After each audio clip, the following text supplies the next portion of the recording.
니녀는 해병대 몇 기야? 그 부대의 왕이라 불리는 대령이 계급장 뗀 여성을 향해 모욕을 퍼붓는데 잠시 후 그녀의 충격적인 정체가 밝혀지자 부대 전체가 초토화되는 역대급 참교육 이야기입니다. 포항의 바람은 유독 소금기를 진하게 머금고 있었다. 동해의 거친 파도가 쉴 새 없이 해안을 때리는 소리와 5천 비행장을 이착륙하는 마리논 헬리콥터의 굉음, 그리고 연병장을 가득 메운 수천 해병들의 우렁찬 함성이 뒤섞여 이곳이 대한민국의 가장 강하고 거친 사내들이 모인 곳임을 증명하고 있었다. 해병대 제1사단 해룡부대. 그 이름만으로도 적에게는 공포를, 국민에게는 든든함을 주는 이 거대한 조직의 심장부에서 독고철 대령은 살아있는 신화이자 절대적인 군주로 군림하고 있었다. 그의 공식 직책은 1사단 예하 3년대장. 해병대의 상징과도 같은 킹콩 연대를 이끄는 지휘관이었지만 그의 영향력은 일개 연대장 수준을 아득히 뛰어넘었다. 해병대사령부와 국방부를 통틀어 그를 모르는 이가 없었고 포항 기지 내에서는 그의 말이 곧 법이고 진리였다. 반백의 짧은 머리카락은 언제나 칼날처럼 서 있었고 수십 년의 군 생활과 실전 경험으로 다져진 구릿빛 얼굴에는 깊은 주름이 흉터처럼 새겨져 있었다. 그의 눈빛은 한 번 마주치면 누구든 심장이 얼어붙을 만큼 차갑고 날카로웠으며 떡 벌어진 어깨와 강철 같은 체격은 독고철이라는 이름이 결코 과장이 아님을 보여주었다. 그는 진짜 해병의 마지막 세대임을 자처했다. 훈련 중에는 이유를 불문하고 악으로 버텨야 했으며 선임의 말은 하늘의 뜻과 같다고 믿었다. 그에게 있어 인권, 소통, 합리 같은 단어들은 나약한 육지것들이나 쓰는 해괴한 주문에 불과했다. 해병은 강해야 했고 강하기 위해서는 비인간적인 고통마저도 감내하고 극복해야 했다. 그것이 독고철이 수십 년간 지켜온 해병의 정신, 무적해병의 신념이었다. 그의 왕국에서 해병들은 두려움으로 하나가 되었다. 독고철 대령의 순찰 시간이 되면 기지 전체에 보이지 않는 경계령이 내려졌다. 먼지 한 톨 흐트러진 각 하나 용납하지 않는 그의 성정 탓에 장교부터 막사구석의 이병까지 모두가 숨을 죽였다. 그의 발소리는 포항 앞바다의 파도 소리보다 더 무섭게 병사들의 고막을 때렸다. 우광목 소령. 예, 연대장님. 독고철의 곁에는 늘 그림자처럼 우광목 소령이 따라붙었다. 그는 독고철의 의중을 가장 잘 파악하고 그의 손과 발이 되어 움직이는 충실한 신복이었다. 독고철의 눈짓 하나에 우광목은 이미 다음 지시를 예측하고 행동으로 옮길 준비를 마쳤다.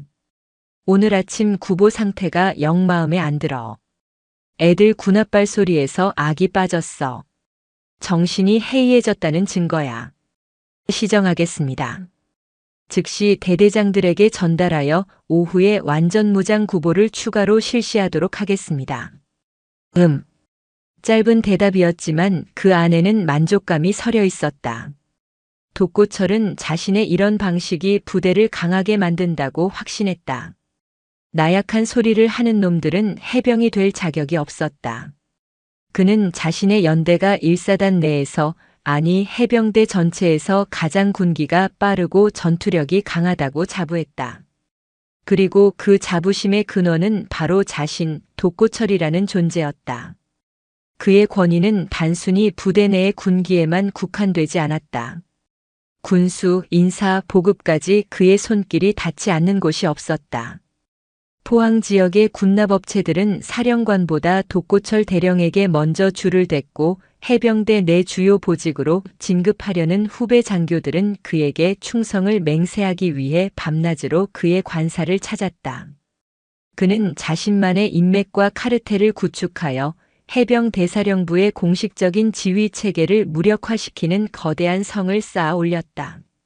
사람들은 그를 포항의 대통령이라 불렀고 그 역시 그 별명을 싫어하지 않았다. 오늘도 그의 왕국은 평소처럼 굳건하게 돌아가고 있었다.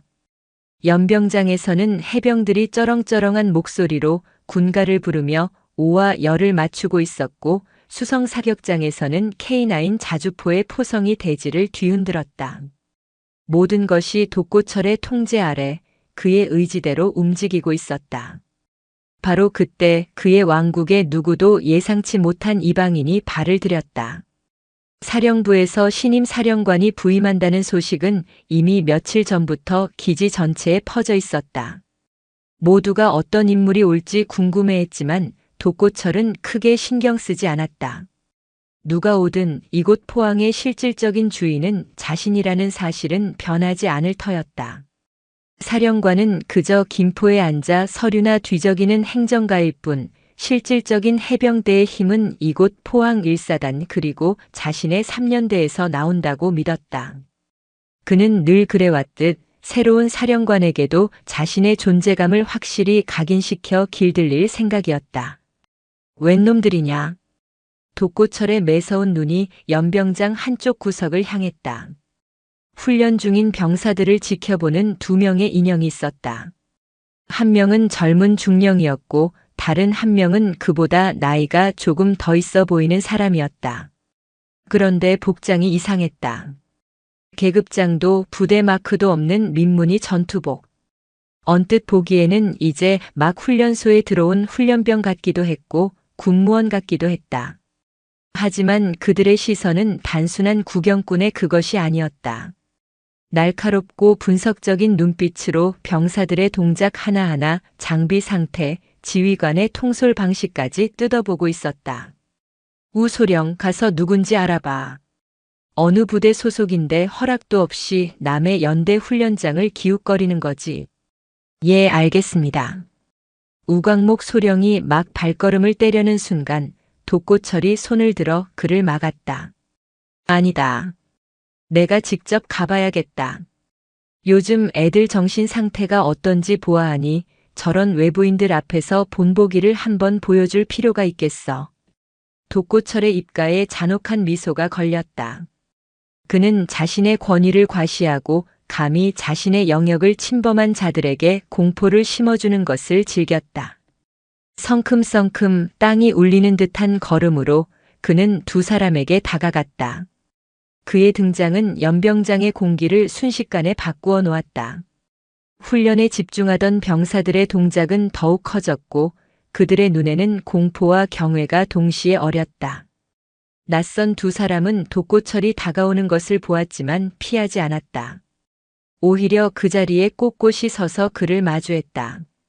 그중 계급장을 달지 않은 성별조차 가늠하기 어려운 짧은 머리의 인물은 조금의 동요도 없이 독고철의 눈을 똑바로 쳐다보고 있었다. 그 담담한 시선이 독고철의 심기를 건드렸다. 감히 이 독고철의 눈을 피하지 않아? 어이. 독고철의 목소리는 낮고 위압적이었다. 그는 일부러 턱을 치켜들고 상대를 내려다보았다. 여기서 뭐 하는 거지? 여긴 민간인 출입금지 구역이다. 소속이 어디야? 옆에 있던 중령이 앞으로 나서려 했지만 짧은 머리의 인물이 손으로 가볍게 제지했다. 그리고는 한 발짝 앞으로 나서며 입을 열었다. 나지막하면서도 힘있는 목소리였다. 부대 시찰 중입니다. 그 목소리를 듣고서야 독고철은 상대가 여자임을 알았다. 그의 미간이 노골적으로 찌푸려졌다. 여자? 감히 여자가 그것도 군인인지 민간인인지 모르려니 해병대 훈련장을 시찰한다고. 그의 머릿속에서 무언가 끓어오르기 시작했다. 시찰? 누가 누굴 시찰해? 내년이 뭔데 여기서 시찰이라는 단어를 입에 올려. 독고철의 고함에 주변의 모든 소음이 거짓말처럼 멎었다. 훈련 중이던 병사들도 지휘하던 교관들도 모두 움직임을 멈추고 이쪽을 쳐다보았다. 거대한 연병장 전체가 독고철의 분노에 지배당하는 듯 했다. 하지만 여자는 여전히 표정 변화가 없었다. 그녀는 독고철의 분노를 마치 먼 산의 풍경을 보듯 담담하게 받아내고 있었다. 그 태도는 독고철의 분노에 기름을 부었다. 이봐, 아줌마. 여긴 애들 장난하는 놀이터가 아니야. 당장 안 꺼져? 그는 아줌마라는 단어에 힘을 주어 말했다. 군대, 특히 해병대에서 여자에게 쓸 수 있는 가장 모욕적인 호칭이었다. 옆에 있던 중령의 얼굴이 하얗게 질렸다. 그는 차마 고개를 들지 못하고 입술만 파르르 떨고 있었다. 그러나 여자는 눈 하나 깜짝하지 않았다. 이곳의 훈련 방식과 장비 상태에 몇 가지 의문점이 있어 둘러보고 있었습니다. 의문점? 내년 따위가 뭘 안다고 우리 킹콩 연대 훈련에 의문점을 가져. 여기가 어떤 곳인 줄 알아? 대한민국 최강 무적 해병을 길러내는 용광로야. 내년 같은 계집이 감히 넘볼 곳이 아니란 말이다. 독고철은 이미 이성을 잃고 있었다. 자신의 왕국에 허락도 없이 들어와 자신의 훈련 방식을 평가하려는 듯한 이 여자의 오만함이 그의 자존심을 산산조각 냈다. 그는 이 여자를 철저히 짓밟아 자신의 권위가 얼마나 무서운 것인지 보여주어야 했다. 그는 여자에게 한 걸음 더 다가섰다. 위압적인 그의 그림자가 여자의 작은 체구를 완전히 뒤덮었다. 마지막으로 묻는다. 소속이 어디야? 제대로 대답 못하면 무단침입 및 군사기밀 탐지 혐의로 당장 헌병대에 넘겨버릴 테니까. 여자는 잠시 침묵했다. 그리고는 천천히 입을 열었다. 그녀의 목소리는 놀랍도록 차분했다. 내일 알게 될 겁니다. 그 대답은 독고철의 마지막 남은 이성의 끈을 끊어버렸다. 뭐라고? 독고철의 귀를 의심했다.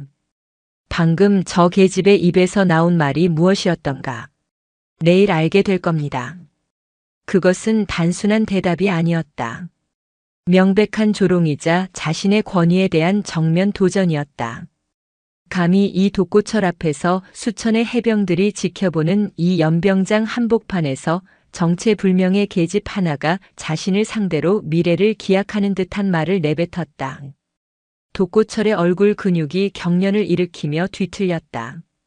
구릿빛 피부 아래로 시뻘건 분노가 용암처럼 들끓었다. 이 미친년이 지금 누구 앞에서 농담 따먹기를 하고 있어. 그의 고함은 단순한 외침이 아니었다. 수십 년간 전장을 누비고 부하들을 호령하며 다져진 사람의 혼을 빼놓는 기백이 담긴 포효였다.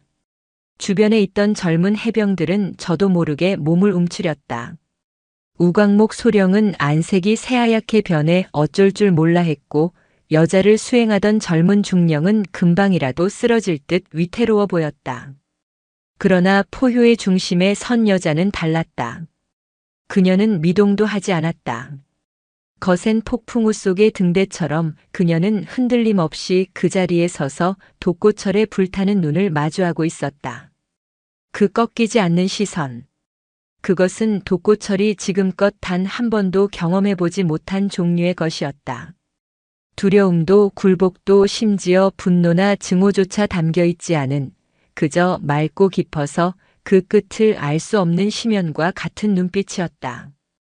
그 눈빛은 독고철의 오만을 더욱 자극했다. 그는 이 여자의 오만한 평정을 깨부수고 그 눈에 절망과 공포를 새겨넣고 싶었다. 내년 해병대 기수가 몇 기야? 독고철은 여자의 코앞까지 얼굴을 들이밀며 소리쳤다. 해병대에서 기수는 단순한 숫자가 아니었다. 그것은 서열이고 역사이며 존재의 증명이었다. 기수 차이는 하늘과 땅 차이였고 기수가 없는 자는 해병으로 인정받지도 못했다. 그는 이 질문으로 여자가 해병대와 아무런 관련이 없는 외부인임을 낙인 찍고 그녀의 발언과 행동이 얼마나 주제넘고 무가치한 것인지를 만천하에 드러내려 했다. 해병대 기수도 없는 년이 감히 어디서 신성한 팔강모와 붉은 명찰을 논해. 내년이 군대를 알아? 전쟁을 알아? 피와 땀으로 조국을 지킨다는 게 어떤 의미인지 알기나 하냔 말이다. 그의 말은 연병장에 모인 모든 해병들의 가슴을 파고들었다. 그들이 매일같이 되뇌고 자부심으로 삼는 가치들이었다. 독고철은 교묘하게 이 대결을 자신과 이방인 여자의 개인적인 충돌이 아닌 진짜 해병과 해병을 모욕하는 외부인의 싸움으로 구도를 바꾸고 있었다. 해병들의 눈빛이 점차 적대적으로 변해갔다. 그들은 자신들의 자부심을 지키기 위해 그들의 왕인 독고철 대령의 편에 서서 낯선 여자를 경멸하기 시작했다. 우리가 저 포항 앞바다에서 뻘물 마시며 훈련할 때 내년 같은 것들은 따뜻한 방구석에서 커피나 홀짝이고 있었겠지. 그런데 이제 와서 감히 우리 훈련의 의문점? 내년 눈에는 이게 애들 소꿉 장난으로 보이나. 그는 여자의 어깨를 손가락으로 거칠게 툭툭 쳤다. 명백한 신체적 위협이자 모욕이었다. 여자를 수행하던 서아준 중령이 더는 참지 못하고 앞으로 나섰다. 대령님 그만하십시오. 이분은 닥쳐. 독고철의 일갈에 서아준 중령의 말이 끊겼다. 독고철은 서 중령을 맹수 같은 눈으로 쏘아보았다. 너는 또 뭐야? 중령이란 놈이 저런 정체불명의 계집 뒤나 닦아주고 있어? 내 놈도 해병대 정신을 팔아먹은 놈이로구나. 당장 내 놈 군번하고 소속, 관등 성명 똑똑히 돼. 서아준 중령은 입술을 깨물었다. 그의 이마에 식은 땀이 흘렀다. 그는 진실을 밝히고 싶었지만 옆에 선 여자의 단호한 눈빛이 그것을 허락하지 않았다. 그녀는 여전히 이 모든 상황을 직접 겪어내려 하고 있었다. 그것이 그녀의 방식이었고 서중령은 그녀의 의지를 꺾을 수 없었다.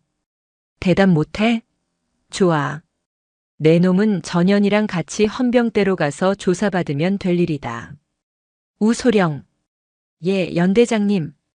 당장 헌병대에 연락해서 이자들을 연행해 가라고 해. 군사보안법 위반이다.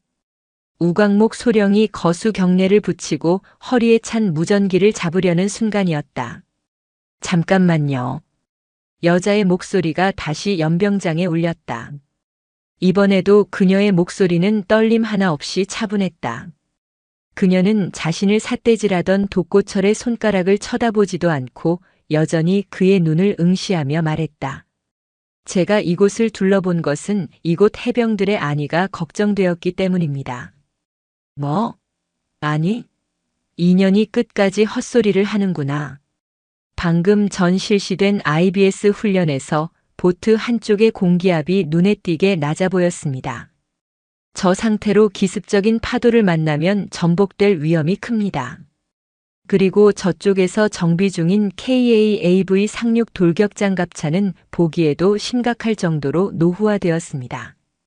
무한궤도 연결 부위의 마모 상태가 한계치를 넘어섰는데 저대로 기동 훈련에 투입했다가는 어떤 끔찍한 사고가 날지 모릅니다.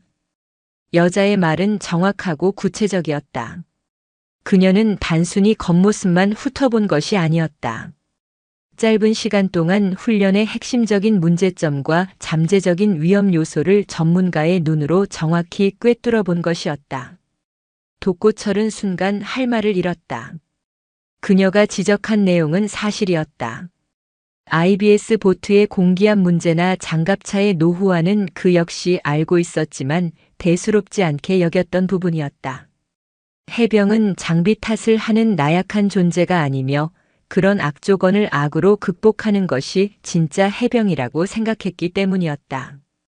그런데 일개 외부인, 그것도 여자에게 이런 치부를 정통으로 지적당하자 그는 참을 수 없는 모멸감을 느꼈다. 내년이 장비에 대해 뭘 알아? 입 닥치지 못해. 우리 해병들은 그런 사소한 문제 따위는 정신력으로 극복한다. 내년처럼 나약한 것들은 평생 이해하지 못할 세계란 말이다. 정신력으로 장비의 결함을 메울 수는 없습니다. 그것은 용기가 아니라 만용입니다. 지휘관은 부하들을 사지로 몰아넣는 사람이 아니라 최상의 조건에서 싸워 이기게 만들어야 할 책임이 있는 사람입니다. 책임? 내년이 감히 나한테 책임을 논해? 독고철은 코웃음을 쳤다. 그는 여자의 멱살이라도 잡을 기세로 달려들려 했다. 바로 그 순간이었다. 연병장 스피커에서 요란한 사이렌 소리와 함께 안내 방송이 울려 퍼졌다. 전 장병 주목. 잠시 후 제37대 해병 대사령관 취임식이 거행될 예정이다. 각 부대는 연병장으로 신속히 집결하여 대형을 갖추기 바란다. 다시 한번 전파한다. 잠시 후. 취임식. 그 단어가 독고철의 이성을 되찾아 주었다. 그는 잠시 흥분을 가라앉히고 여자를 노려보았다. 신임 사령관이 도착하기 전에 이 불미스러운 상황을 정리해야 했다. 그는 이 여자에게 마지막으로 경고하고 자리에서 치워버릴 생각이었다. 운 좋은 줄 알아라, 2년. 오늘 신임 사령관님 취임식만 아니었으면 내년은 영창에서 콩밥을 먹게 됐을 거야. 당장 내 눈앞에서 사라져. 다시 한번 내 구역에서 얼쩡거리다 걸리면 그땐 각오하는 게 좋을 거다. 그는 마지막으로 경멸의 눈빛을 쏘아주고는 몸을 돌렸다. 우광목 소령과 다른 부하 장교들이 그를 따랐다. 이제 곧 새로운 사령관이 헬기를 타고 이곳 연병장에 내릴 터였다. 독고철은 흐트러진 군복 매무새를 가다듬고 단상이 마련된 중앙으로 향했다. 그는 방금 전에 불쾌한 일을 머릿속에서 지워버리려 애썼다. 그에게는 더 중요한 일, 바로 새로운 사령관에게 자신의 존재감을 과시하고 충성을 얻어내는 일이 남아있었다. 연병장에 남겨진 여자는 아무 말 없이 독고철의 뒷모습을 바라보았다. 그녀의 곁으로 다가온 서하준 중령이 울분을 참지 못하고 말했다. 괜찮으십니까? 제가 나서서 막았어야 했는데 명령을 어길 수가 없어서 정말 죄송합니다. 여자는 고개를 저었다. 그녀의 얼굴에는 분노나 수치심 대신 차가운 결의가 서려 있었다. 괜찮다, 서중령. 오히려 잘 됐어. 예. 오늘 나는 내 눈으로 직접 확인했다. 이곳 포항의 왕국이 얼마나 깊고 단단하게 썩어 있는지를. 그리고 저 왕국의 주인이 어떤 사람인지도. 그녀는 연병장 단상 위 가장 높은 곳에 서서 부하들의 경례를 받고 있는 독고철 대령을 바라보았다. 그의 얼굴에는 오만과 자신감이 가득했다. 곧 도착할 새로운 사령관을 맞이할 준비를 마친 왕의 모습이었다. 여자는 나지막이 은졸였다.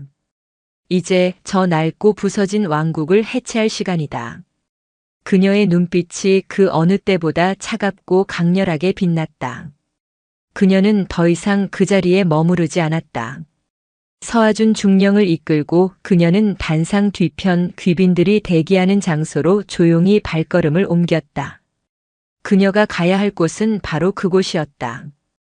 포항의 하늘을 찢는 듯한 굉음과 함께 해병대 1호기 마린원 헬기가 연병장 상공의 모습을 드러냈다. 거대한 프로펠러가 일으키는 바람이 연병장의 흙먼지를 회오리처럼 일으켰고 수천 해병들의 군복과 부대 깃발이 맹렬하게 펄럭였다. 모든 해병들의 시선이 하늘에 고정되었다. 저 헬기 안에 대한민국 해병대를 이끌 새로운 수장이 타고 있었다.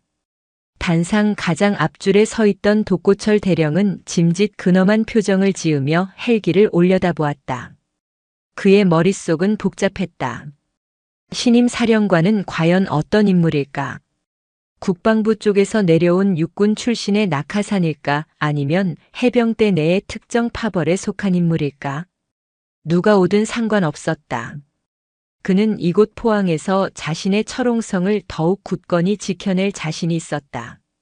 그는 신임 사령관에게 깍듯하게 경례를 붙이면서도 눈빛으로는 이곳의 실질적인 지배자가 누구인지를 분명히 보여줄 생각이었다. 헬기가 서서히 고도를 낮추어 연병장 중앙에 착륙했다.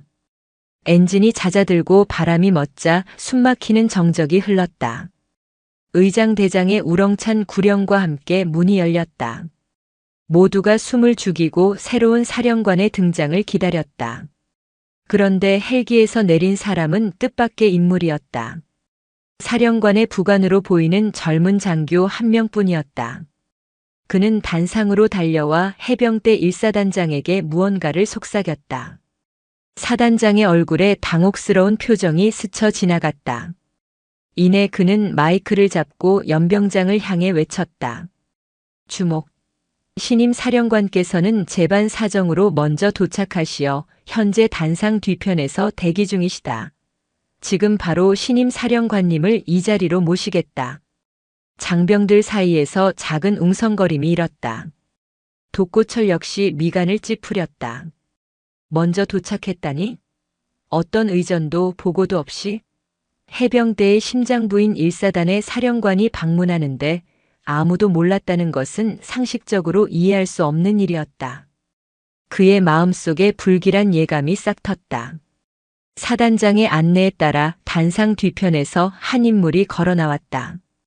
그 인물이 모습을 드러내는 순간 연병장의 모든 공기가 얼어붙었다. 독고철의 두 눈은 믿을 수 없다는 듯이 커졌다. 그의 심장이 바닥으로 곤두박질 치는 것 같았다. 방금 전 자신이 온갖 모욕적인 언사와 폭언을 퍼부었던 바로 그 여자였다. 그런데 그녀의 모습은 아까와는 완전히 달랐다. 민무늬 전투복 대신 어깨에 빛나는 세 개의 별 중장 계급장이 선명한 해병대 정복을 완벽하게 차려입고 있었다.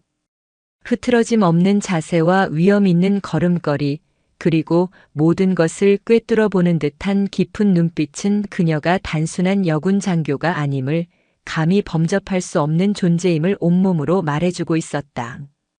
그녀의 곁에는 아까 그 젊은 중령 서하준이 부관으로서 그녀를 보좌하며 걷고 있었다. 그는 허리를 꼿꼿이 세우고 분노와 경멸이 뒤섞인 눈으로 단상 앞줄의 독고철을 쏘아보고 있었다. 신임 해병 대사령관 천지인 중장님 입장. 의장대장의 목소리가 연병장에 울려 퍼졌다. 천지인. 그 이름은 해병대 내에서 전설처럼 회자되던 이름이었다. 비사관학교 출신으로 남성 군인들도 버티기 힘든 해병대에서 수석으로 임관한 괴물. 이후 해병대의 모든 요직을 거치며 탁월한 전략적 식견과 지휘 능력을 입증해온 입지전적인 인물.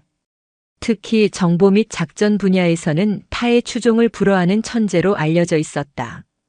그리고 마침내 대한민국 건군 이래 최초의 여성 해병 대사령관이 된 인물. 독고철의 머릿속이 하얗게 비어버렸다. 천지인.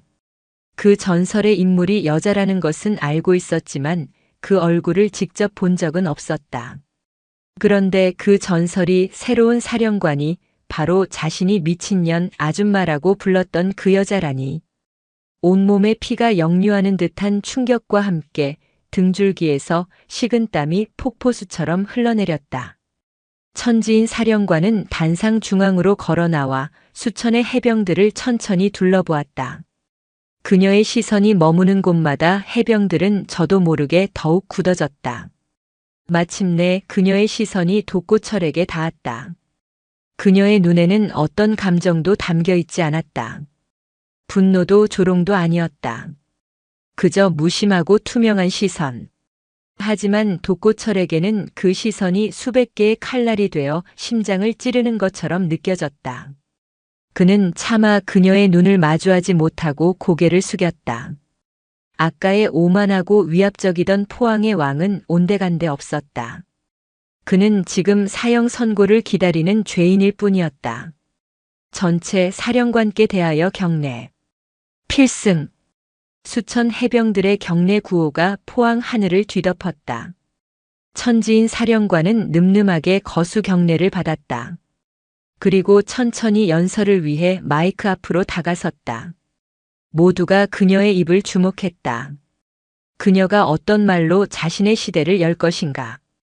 천지인 사령관은 준비된 연설문을 쳐다보지도 않았다. 그녀는 마이크를 잡고 잠시 연병장을 둘러본 뒤 입을 열었다. 그녀의 목소리는 스피커를 통해 연병장 구석구석으로 퍼져나갔다. 나는 오늘 이 자리에 서기 전 이 연병장에서 아주 불쾌하고도 의미 있는 경험을 했다. 첫 마디부터 파격적이었다. 독고철은 심장이 멎는 것 같았다. 설마 이 자리에서 그 일을 공론화하려는 것인가? 해병대 전체가 지켜보는 이 취임식에서 어떤 연대장에게 나는 기수도 없는 년이라는 말을 들었다. 해병대 정신을 모르는 계집이라는 질타도 받았다. 심지어 이곳은 내가 감히 넘볼 곳이 아니니 당장 꺼지라는 위협까지 들어야 했다. 연병장이 술렁이기 시작했다. 수천의 시선이 일제히 독고철에게로 향했다. 그는 얼굴이 백지장처럼 하얗게 질린 채 고개를 들지 못하고 부들부들 떨고 있었다. 우광목 소령을 비롯한 그의 신복들 역시 사색이 되어 어쩔 줄 몰라 했다. 그 연대장은 틀리지 않았다. 천지인 사령관의 다음 말은 모두의 예상을 뒤엎었다. 나는 해병대 병 기수가 없다. 사관학교 출신이기 때문이다. 또한 나는 여러분처럼 IBS 훈련을 받으며 갯벌을 기어보지도 천자봉 행군을 하며 눈물을 삼켜보지도 못했다. 그런 의미에서 나는 여러분이 생각하는 진짜 해병이 아닐지도 모른다. 그 연대장의 말처럼 나는 여러분의 세계를 완전히 이해하지 못할 수도 있다. 그녀는 잠시 말을 멈추고 다시 한번 해병들을 둘러보았다. 하지만 나는 이것 하나는 분명히 안다. 해병대 정신이란 단순히 기술을 내세워 약자를 억압하고 낡은 권위에 맹목적으로 복종하는 것이 아니라는 사실을 말이다. 해병대 정신이란 썩어빠진 장비와 비합리적인 명령을 악으로 버티는 것이 아니라 전우의 생명을 내 생명처럼 여기고 최상의 조건에서 싸워 이기기 위해 끊임없이 혁신하는 것이다. 그녀의 목소리에 힘이 실리기 시작했다. 그것은 좌중을 압도하는 카리스마였다. 나는 오늘 이곳에서 보았다. 낡은 권위에 기생하여 자신의 왕국을 건설하고 부하들을 소모품처럼 여기는 지휘관을, 인권과 상식 대신 폭언과 위협으로 부대를 통솔하는 구시대의 망령을. 이것이 여러분이 자랑스러워하는 킹콩 연대의 현주소란 말인가? 이것이 무적해병의 정신이란 말인가? 그녀의 일갈은 천둥처럼 연병장을 때렸다. 나는 오늘 이 시간부로 해병대 내에 존재하는 모든 부조리와 악습, 그리고 낡은 권위와의 전면전을 선포한다. 그녀는 연설대 위에서 독고철을 똑바로 가리켰다. 독고철 대령, 당신은 더 이상 킹콩 연대의 연대장이 아니다. 오늘부로 보직 해임이며 지금 즉시 지휘권을 부연대장에게 이양하고 본부 대기 발령을 명한다. 또한 방금 전 나에게 행한 모욕과 위협에 대해서는 사령부 감찰실의 정식 조사를 받게 될 것이다. 그것은 사형 선고였다. 수천의 해병들이 보는 앞에서 포항의 왕 독고철은 한순간에 모든 것을 잃고 나락으로 떨어졌다. 그의 철옹성은 가장 화려한 순간에 가장 처참하게 무너져 내렸다. 천지인 사령관은 다시 해병들을 향해 말했다. 나의 방식이 마음에 들지 않는가? 여자인 내가 사령관이라는 사실이 불만스러운가? 좋다. 그렇다면 실력으로 증명해 보여라. 낡고 썩은 과거에 연연하지 않고 오직 조국과 국민, 그리고 곁에 있는 전우를 위해 싸우는 진짜 해병의 모습을 보여라. 그러면 나 역시 여러분을 위해 나의 모든 것을 바칠 것이다. 우리는 함께 가장 강하고 명예로운 새로운 해병대를 만들어 나갈 것이다. 그녀의 연설이 끝나자 연병장에는 잠시 정적이 흘렀다. 그리고 이내 한쪽 구석에서부터 시작된 박수 소리가 점차 번져나가 마침내 연병장 전체를 뒤덮는 거대한 함성과 환호로 바뀌었다. 젊은 해병들의 눈에는 두려움 대신 새로운 시대에 대한 희망과 기대가 타오르고 있었다. 강철의 여왕, 천지인의 시대가 그렇게 시작되고 있었다. 포항의 붉은 왕국은 이제 역사의 뒤안길로 사라지고 그 폐허 위에서 새로운 전설이 싹트고 있었다. 독고철에게 시간은 멈춰버렸다. 아니, 시간은 흐르고 있었지만 그의 세상은 취임식이 열리던 그날 그 단상 위에 고정되어 있었다. 수천 개의 눈동자가 자신을 향해 쏟아지던 경멸과 조롱의 시선. 감히 계집이라 무시했던 천지인의 입에서 터져나온 보직 해임이라는 서늘한 선고. 그리고 연병장을 가득 채웠던 자신을 향한 것이 아닌 새로운 사령관을 향한 우레와 같은 박수 소리. 그 모든 것이 거대한 낙인처럼 그의 영혼에 새겨졌다. 그는 사령부 본부 대기 발령이라는 명목 아래 포항 기지 외곽의 낡은 장교 숙소에 사실상 유폐되었다. 한때 포항의 대통령이라 불리며 기지 전체를 호령하던 그의 곁에는 이제 아무도 없었다. 충성을 맹세하던 후배 장교들은 그림자도 비치지 않았고 그의 입맛에 맞춰 아첨을 늘어놓던 군납업자들의 전화도 끊겼다. 그의 왕국은 하룻밤 사이에 신기루처럼 사라졌다. 남은 것은 오직 쓰라린 모멸감과 불타는 증오뿐이었다. 그윽 천지인 그 미친년.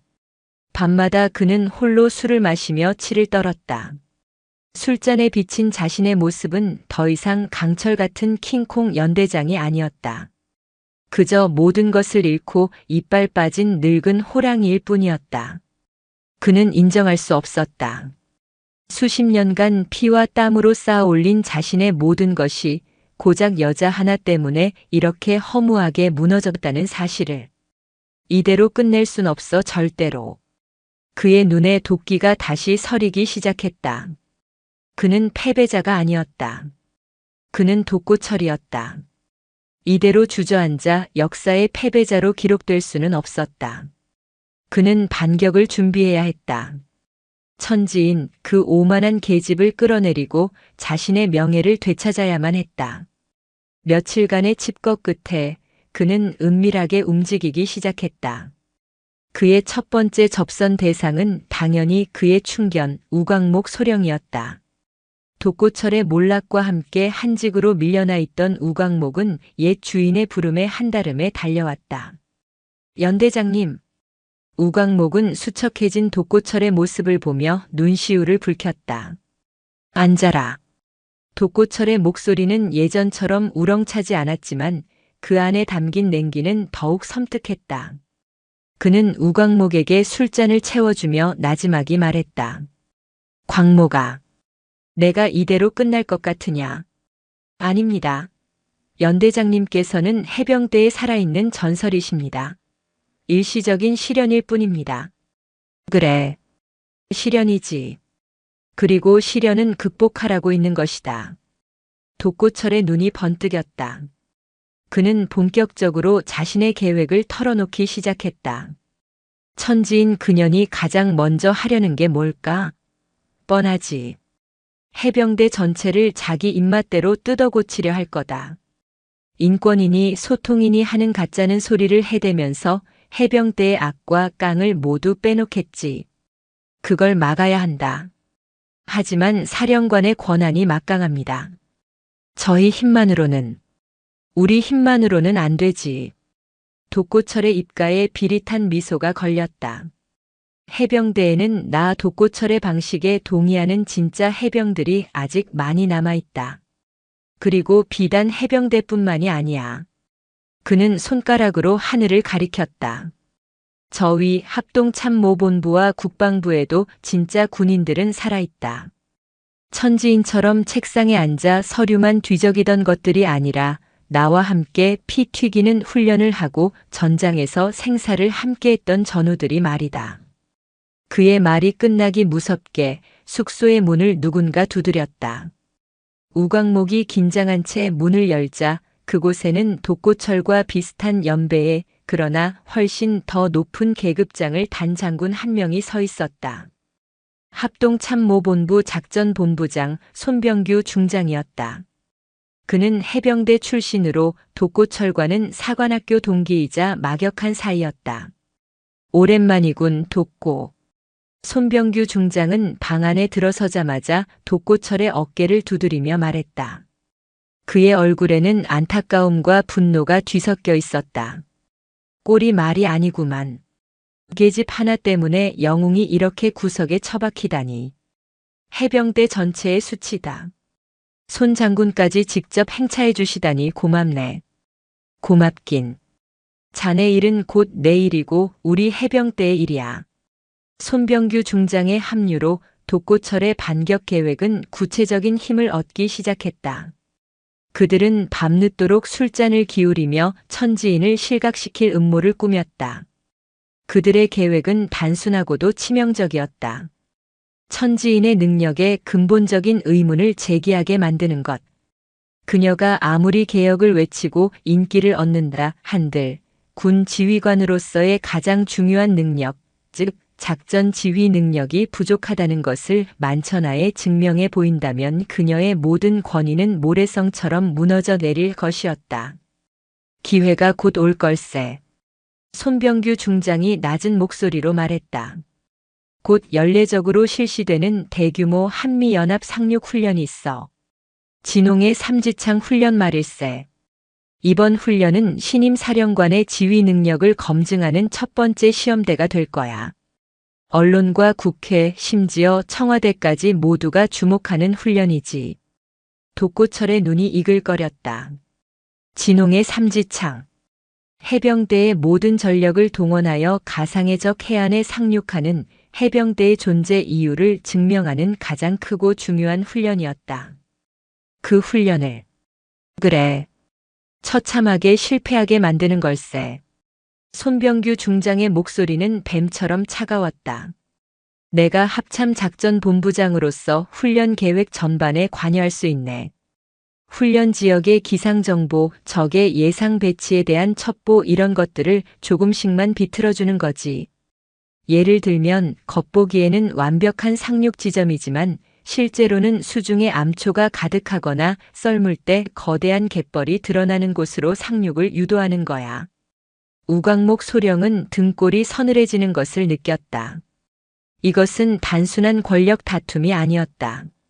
수많은 장병들의 목숨을 담보로 하는 위험천만한 도박이었다. 거기에 더해서 자네가 가진 인맥을 총동원하게. 손병규 중장은 독고철을 보며 말을 이었다. 군수사령부와 보급창에 있는 자네 사람들을 움직여. 훈련 직전에 상륙 장갑차의 핵심 부품에 문제가 생기게 하거나 공기부양정의 연료 보급에 차질이 생기게 만드는 거지. 사소하지만 결정적인 문제들이 동시다발적으로 터지면 아무리 천재적인 지휘관이라도 속수무책으로 당할 수밖에 없어. 독고철은 손뼉을 쳤다. 이것이야말로 완벽한 계획이었다. 훈련이 실패하면 모든 책임은 현장 지휘관인 천지인에게 돌아갈 것이었다.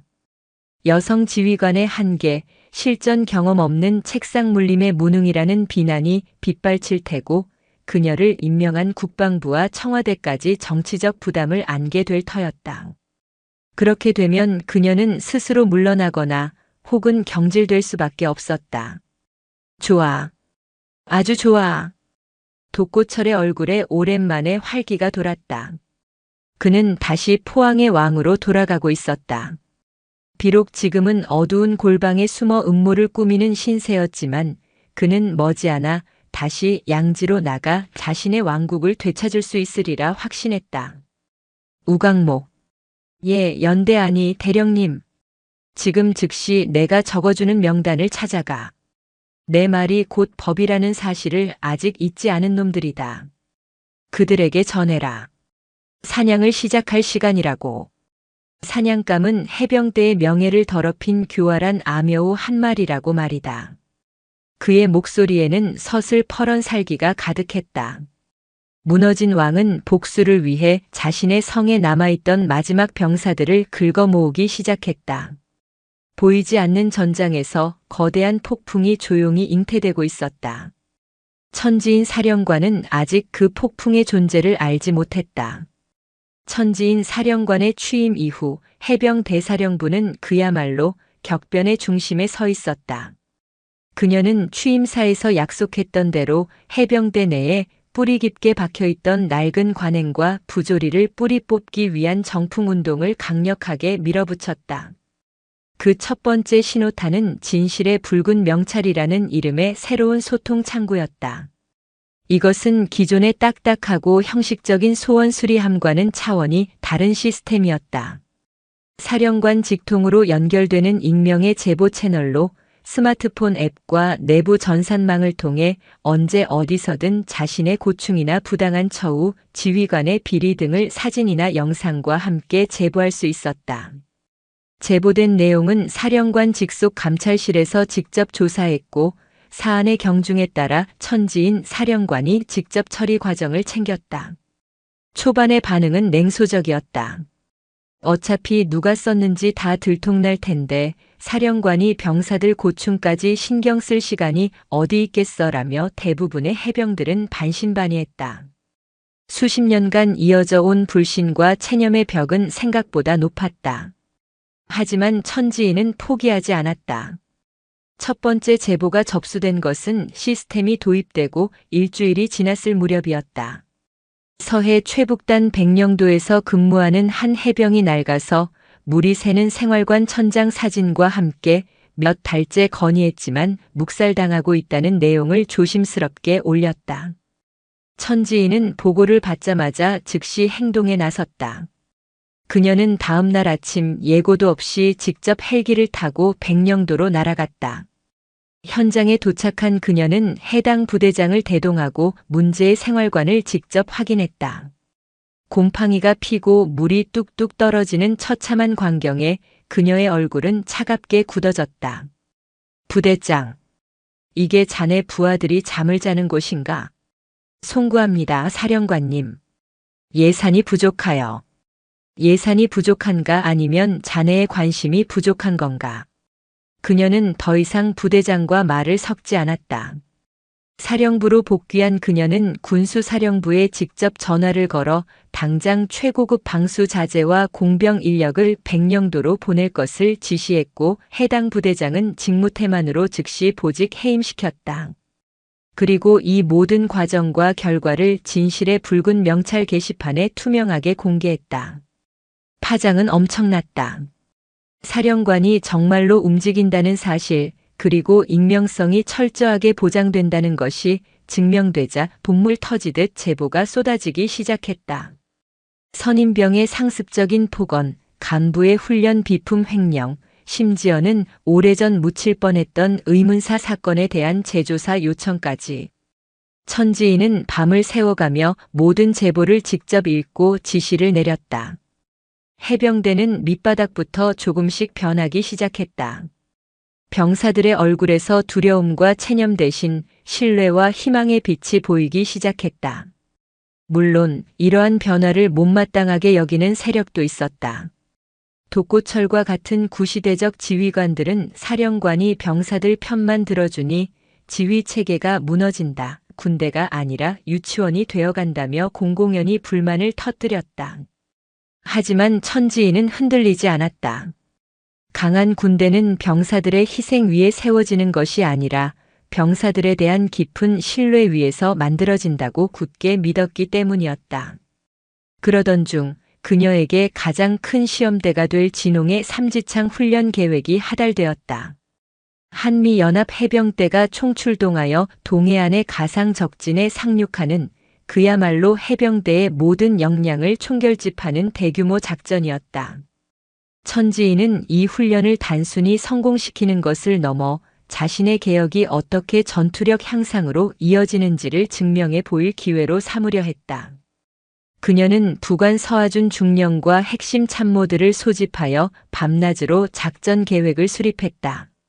합참에서 내려온 기본적인 훈련 개요와 첩보를 바탕으로 그녀는 자신만의 창의적인 전략을 더해 나갔다. 그런데 이상한 점들이 하나둘씩 발견되기 시작했다. 사령관님, 합참에서 제공한 상륙 예정 해안의 정밀 위성사진 분석 결과입니다. 그런데 아무리 봐도 이상합니다. 작전 참모인 강석진 소령이 고개를 갸웃거리며 보고했다. 그는 천지인이 사령관 부임 직후 독고철의 신복들 대신 직접 발탁한 유능한 젊은 장교였다. 합참 보고서에 따르면 A 지점은 수심이 깊고 해안선이 완만하여 대규모 상륙에 최적화된 장소라고 되어 있습니다. 하지만 저희가 자체적으로 분석한 조류 데이터와 해저 지형도를 종합해보면 훈련 당일은 연중 조수간만의 차가 가장 큰 날이라 썰물 때 약 2km에 달하는 거대한 갯벌이 형성될 가능성이 매우 높습니다. 천지인의 눈썹이 꿈틀했다. 갯벌에 상륙 장갑차와 병력들이 고립된다면 그것은 훈련이 아니라 재앙이었다. 다른 후보지는 없었나? B 지점과 C 지점도 추천되었지만 B지점은 해안 절벽이 너무 높아 기동로 확보가 어렵고 C지점은 적 해안포의 직접 타격권이라며 모두 부적합 판정을 받았습니다. 보고는 계속 이어졌다. 그리고 또 한 가지 군수사령부의 통보입니다. 이번 훈련에 투입될 예정이던 신형 상륙 돌격장갑차 대다수가 갑작스러운 엔진 결함으로 정비에 들어간 구형 장갑차로 대체 투입해야 한다는 연락을 받았습니다. 미군 측과의 연합작전 정보 공유 시스템에도 미세한 오류가 계속 발생하고 있습니다. 실시간 정보가 아니라 몇 분씩 지연된 정보가 들어오고 있습니다. 문제가 하나씩 보고될수록 회의실의 공기는 무겁게 가라앉았다. 각각 놓고 보면 우연한 사고나 행정착오로 볼 수도 있었다. 하지만 이 모든 문제들이 해병대의 가장 중요한 훈련을 앞두고 동시다발적으로 터진다는 것은 결코 우연일 수 없었다. 서하준 중령이 조심스럽게 입을 열었다. 사령관님, 혹시 이것은? 그래. 천지인은 그의 말을 끊고 자리에서 일어났다. 그녀는 거대한 작전지도 앞으로 걸어가 붉은 펜으로 상륙 예정 지점인 A 해안을 크게 X자로 그어버렸다. 누군가 우리가 이 훈련에 실패하길 간절히 바라고 있는 것 같군. 그것도 아주 조직적으로. 그녀의 목소리는 차가웠지만 눈은 오히려 불타오르고 있었다. 그녀는 분노하거나 당황하지 않았다. 오히려 이 모든 상황을 흥미로운 체스 게임처럼 여기는 듯 했다. 보이지 않는 적이 그녀를 향해 던진 도전장. 그녀는 기꺼이 그 도전을 받아들일 생각이었다. 강소령. 예, 사령관님. 지금부터 합참과 군수사로부터 오는 모든 정보와 보고는 일단 믿지 마라. 아니, 오히려 역으로 이용해야 한다.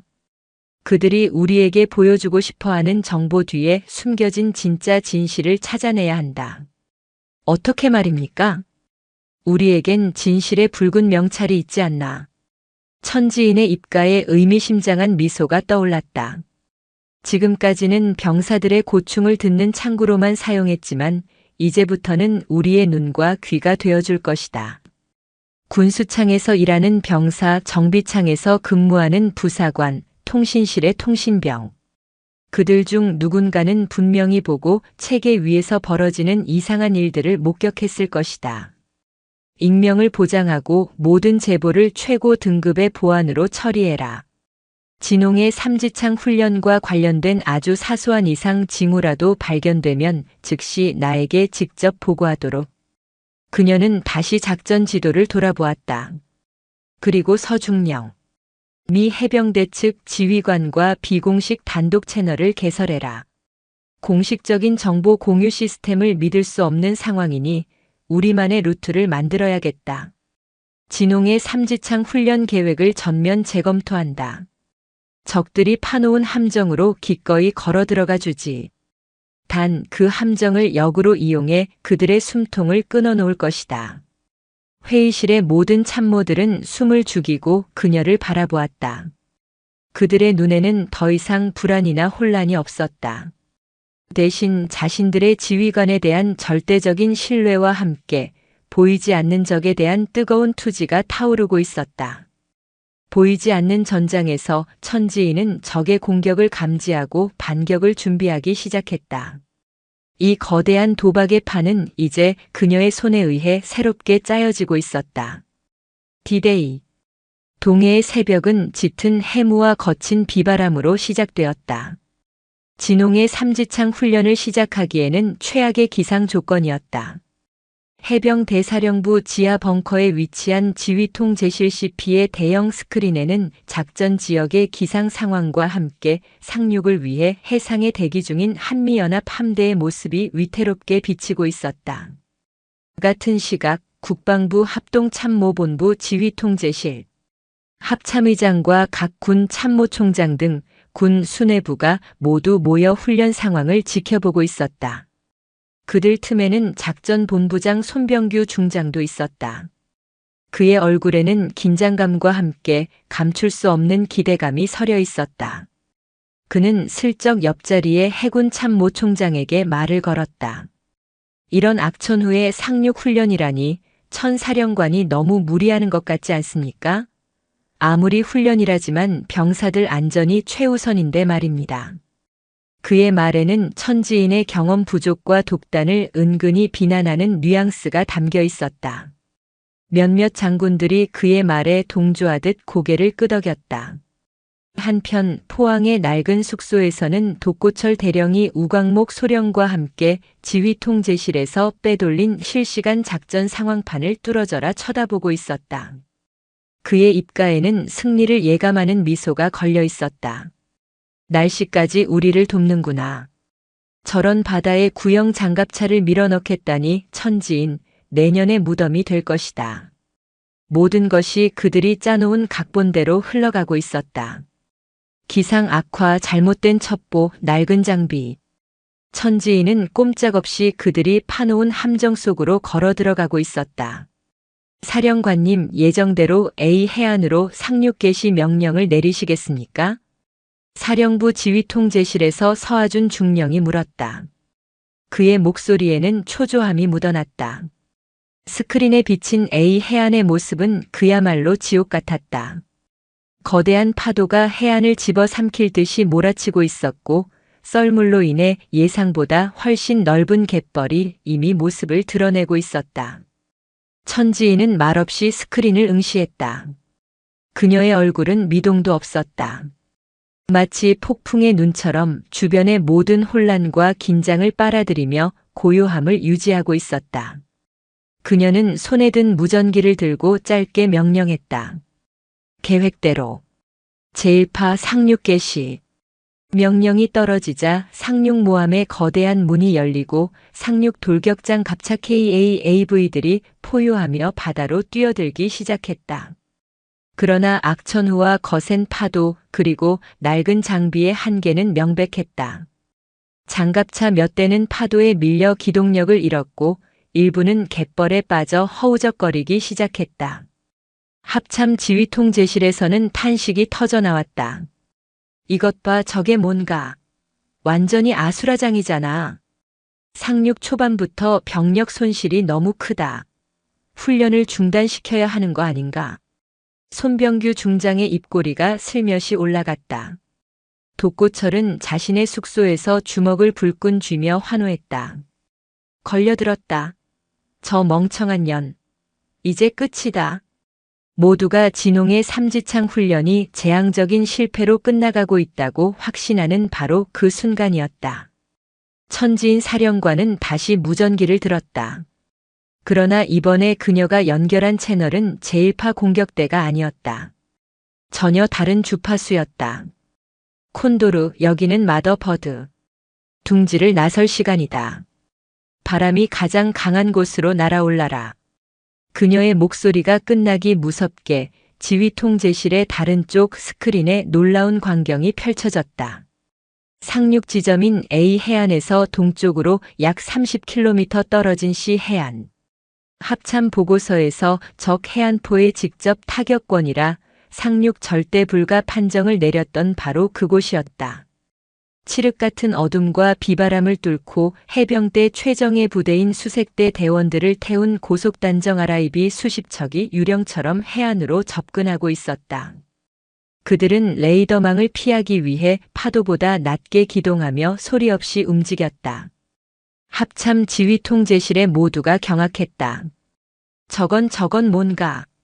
왜 수색대가 시 해안으로 가고 있는 거지? 손병규 중장의 얼굴이 새하얗게 질렸다. 천지인의 진짜 계획은 처음부터 A 해안이 아니었다. 그녀는 적들이 파놓은 함정을 간파하고 그들의 시선을 A 해안에 완벽하게 묶어두는 동안 진짜 칼날은 누구도 예상치 못한 곳에 꽂아 넣을 준비를 하고 있었던 것이다. 사령관님, 미 해병대 측 오스프리 편대가 약속된 지점에 도착했습니다. 시 해안 후방의 적 해안포 진지를 타격할 준비를 마쳤다고 합니다. 서하준 중령이 비공식 채널을 통해 들어온 보고를 전했다. 천지인은 정보 시스템 오류를 역이용해 미군과 비밀리에 직접 소통하며 합동작전을 준비했던 것이다. 타격 승인. 그리고 강소령. 예, 사령관님. 지금쯤이면 진실의 붉은 명찰을 통해 증거가 전부 모였을 거라 믿는다. 제2단계 개시해라. 강석진 소령의 눈이 빛났다. 그는 조용히 지휘 통제실을 빠져나가 어딘가로 향했다. 하늘에서 오스프리 편대가 불벼락을 내리꽂으며 가상의 적 해안포 진지를 초토화시키는 것과 거의 동시에 해병대 수색 대원들은 시 해안에 완벽하게 상륙했다. 그들은 가파른 해안 절벽을 전문 산악 장비로 순식간에 극복하고 주요 목표 지점을 단 30분 만에 모두 점령해버렸다. 훈련 시작 1시간도 채 되지 않아 훈련의 승패는 사실상 결정 나 있었다. A 해안에서 허우적거리던 제1파는 처음부터 적의 눈을 속이기 위한 거대한 미끼였던 것이다. 합참 지휘 통제실은 경탄과 충격으로 침묵에 빠졌다. 이것은 단순한 상륙 훈련이 아니었다. 적의 의도를 역이용하고 허를 찌르는 창의적인 전술과 한미연합군의 완벽한 공조가 빚어낸 한편의 예술 같은 작전이었다. 세상에 이건 완벽한 승리야. 합참의장이 자리에서 벌떡 일어나며 감탄했다. 손병규 중장은 온몸이 사시나무처럼 떨리고 있었다. 그는 자신이 판 함정에 자신이 빠졌다는 것을 깨달았다. 그리고 바로 그때 지휘 통제실의 문이 거칠게 열리고 해병대 헌병들이 들이닥쳤다. 그들을 이끌고 온 것은 강석진 소령이었다. 합참 작전본부장 손병규 중장은 군사기밀 유출 및 이적행위 혐의로 긴급 체포합니다.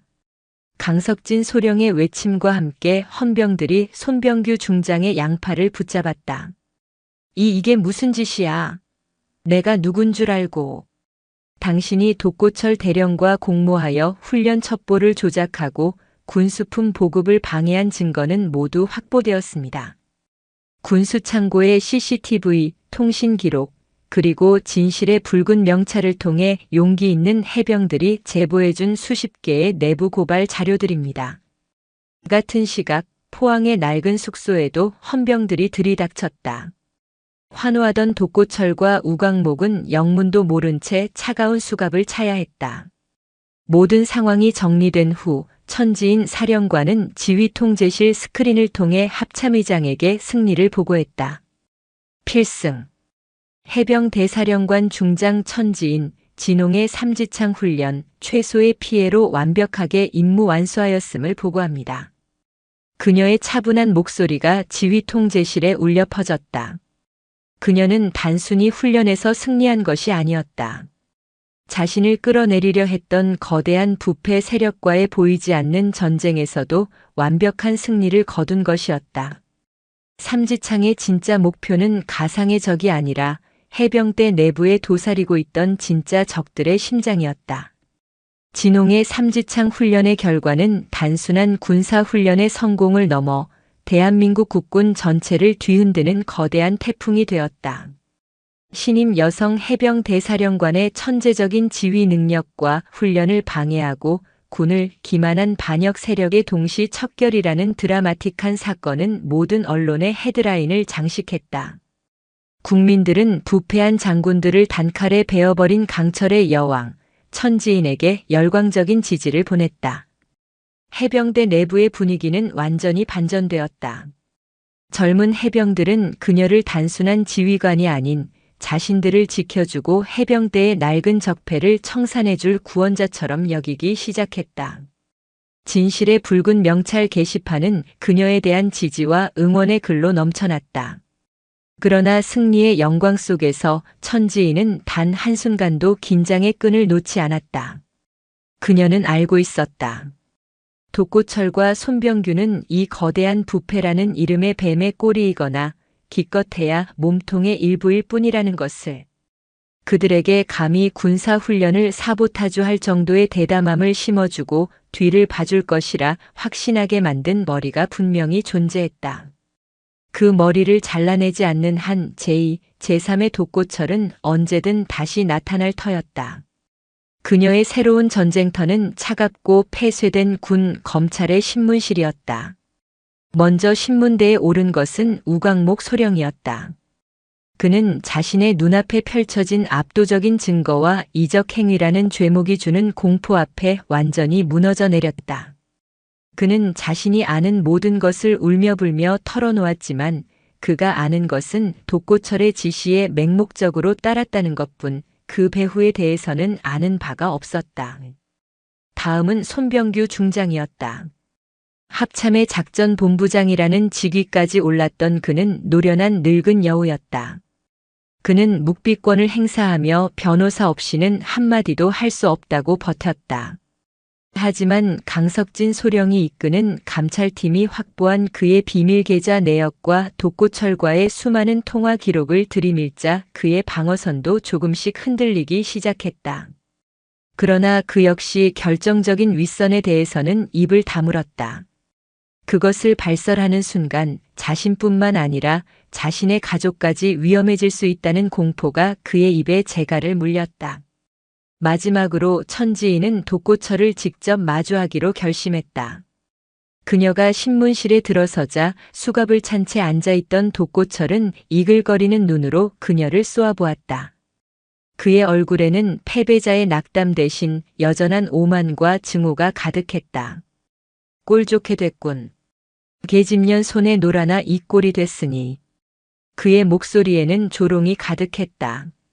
천지인은 그의 맞은편 의자에 조용히 앉았다. 그녀의 손에는 어떤 서류도 들려있지 않았다. 독고철 대령. 아니, 전 대령. 그 역겨운 입으로 내 이름 부르지 마라. 나는 당신을 신문하러 온 것이 아니다. 천지인의 말에 독고철은 의외라는 표정을 지었다. 그녀는 잠시 창밖을 바라보다가 나지막이 말을 이었다. 나는 당신이 처음 임관했던 그 시절의 이야기를 들은 적이 있다. 월남전에서 중대원들을 구하기 위해 홀로 적진에 뛰어들었던 무용담. 서북도서 최전방에서 부하들과 함께 눈보라 속에서 진지를 구축했던 일화. 그때의 당신은 분명 진짜 해병이었을 것이다. 모두가 존경하고 따랐던 영웅이었겠지. 독고철의 눈빛이 순간 흔들렸다. 그것은 그의 가장 빛나던 시절, 그가 목숨처럼 여기는 자부심의 근원이었다. 그런데 언제부터 그렇게 변했나? 천지인의 목소리는 차분했지만 그 어떤 질책보다 날카롭게 독고고철의 심장을 파고들었다. 언제부터 전우애와 희생정신 대신 줄 세우기와 아첨이 당신의 신념이 되었나? 언제부터 부하들의 생명보다 당신의 권력이 더 중요해졌나? 당신이 그토록 경멸하던 육지것들의 정치 논리를 어느새 당신이 가장 충실하게 따라 하고 있었던 것은 아닌가? 닥쳐. 내년이 나에 대해 뭘 안다고 짓거려. 독고철이 책상을 치며 포효했다. 나는 해병대를 지키려 했을 뿐이다. 너 같은 것들이 들어와서 해병대의 악과 깡을 다 빼놓는 것을 막으려 했을 뿐이라고. 그것이 당신의 악인가? 천지인은 자리에서 일어나 독고철에게 다가갔다. 그녀는 차가운 눈으로 그를 내려다보며 말했다. 자신의 안위를 위해 부하들을 사지로 몰아넣는 것이 당신의 악이고 사적인 복수를 위해 국가의 안보를 위협하는 것이 당신의 깡이었나? 웃기지 마라. 당신은 해병대를 지킨 것이 아니다. 당신은 그저 독고철의 왕국을 지키고 싶었을 뿐이다. 변화가 두려웠고 당신의 낡은 권위가 무너지는 것이 무서웠던 것뿐이야. 당신은 영웅이 아니었다. 그저 자신의 왕국에 갇혀버린 겁쟁이에 불과했다. 겁쟁이. 그 한마디가 독고철의 마지막 자존심을 산산조각 냈다. 그의 얼굴이 하얗게 질렸다. 그는 평생 누구에게도 들어보지 못했던, 감히 상상조차 할 수 없었던 모욕을 들었다. 천지인은 그의 무너진 얼굴을 잠시 바라보다가 결정적인 한수를 던졌다. 당신을 이렇게 만든 자가 누군가? 당신에게 실패해도 괜찮다, 내가 뒤를 봐주겠다며 달콤한 말을 속삭인 자가 누구지? 당신을 방패막이 삼아 자신의 거대한 성을 지키려 했던 그 비겁한 자 말이다. 그녀는 독고철의 눈을 똑바로 응시하며 나지막하지만 단호한 목소리로 한 사람의 이름을 말했다. 합동참모의장 유진평 대장. 그 사람인가? 그 이름이 나오는 순간 독고철의 동공이 지진처럼 흔들렸다. 그의 굳게 닫혔던 입술이 파르르 떨렸다. 비록 아무 대답도 하지 않았지만 천지인은 그의 눈에서 모든 것을 읽었다. 자신이 쫓던 독사의 머리. 그 거대한 실체를 확인하는 순간이었다. 유진평 합참의장. 대한민국 국군 서열 1위. 군 통수권자인 대통령을 제외하면 군부 내에서 그 누구도 견제할 수 없는 절대적인 권력자. 그는 군내 최대 파벌의 수장으로 수십 년간 국군의 주요 인사를 좌지우지하며 자신만의 철옹성을 구축해온 인물이었다. 독고철은 그의 오랜 신복 중 하나였고 손병규 역시 그의 직계 라인이었다. 천지인의 파격적인 사령관 임명은 그의 견고한 권력 구조에 균열을 내려는 청와대의 시도였고 유진평은 그것을 결코 용납할 수 없었던 것이다.